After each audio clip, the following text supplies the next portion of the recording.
En aquest videotutorial veurem com podem crear, aplicar i modificar estils de cel·la.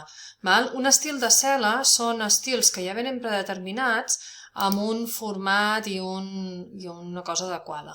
Els estils els teniu en diferents llocs. Aquí tenim estils.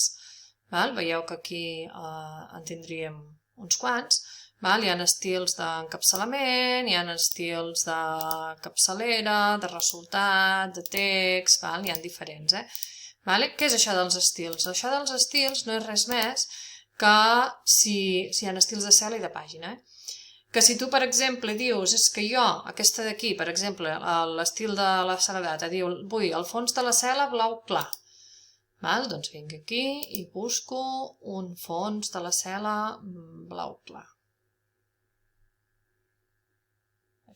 Quin sigui. Vull tipus de lletra calibri.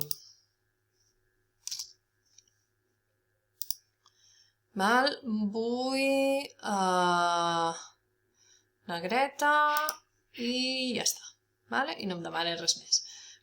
I això, clar, jo ara podria agafar el pinzell de format i anar copiant, però clar, tinc 4 fulls per aquí, amb dates, tinc coses, doncs bé, una cosa que es pot fer és venir aquí i crear un estil nou a partir de la selecció, que seria aquest botonet d'aquí. Quan passem per sobre ja ens surt el cartellet.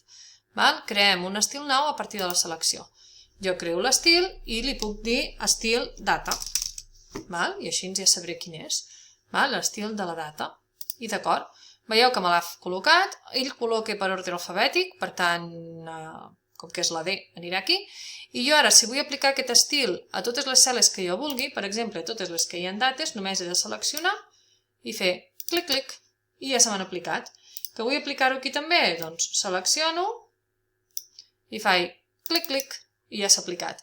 També es pot pintar, en comptes de fer clic, clic, selecciones, vens aquí en mode el cubell de pintura, tries el cubell de pintura i veieu que ara em segueix un cubell de pintura. Doncs el que jo pinti amb el cubell queda pintat d'aquest tipus i fixeu-vos que ara ja no el deixo anar al cubell, em segueix tota l'estona fins que jo torno a venir aquí a apretar el cubell.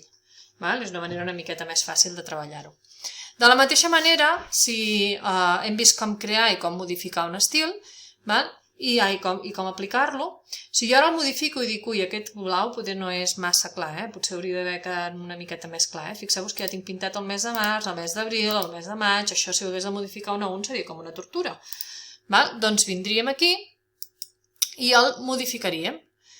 I per modificar hi ha dues maneres. Puc fer aquí mateix, botó dret i modifica, i llavors se m'obriran aquí les eines de modificació, entre altres el fons, veieu que aquí canviaria el color i ja està.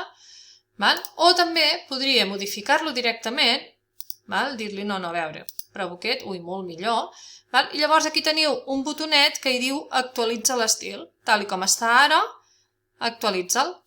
I veieu què passa? Que automàticament se m'han pintat totes aquestes, totes aquestes i totes aquestes. Va molt bé treballar amb estils per fer formatació ràpida, perquè una vegada has aplicat l'estil, la cel·la es queda amb aquell estil per sempre. Per tant, el podeu modificar, ja ho heu vist, de qualsevol de les maneres. I si volem tornar a deixar-ho com estava i que no tingui una altra vegada l'estil, el normal és l'estil per defecte. Doncs si apliqueu l'estil per defecte i ja està. Si apliqueu a qualsevol cel·la veureu que es col·loca aquest. Per tant, aquest és l'estil normal. I aquesta és la manera de treballar els estils d'un full de càlcul.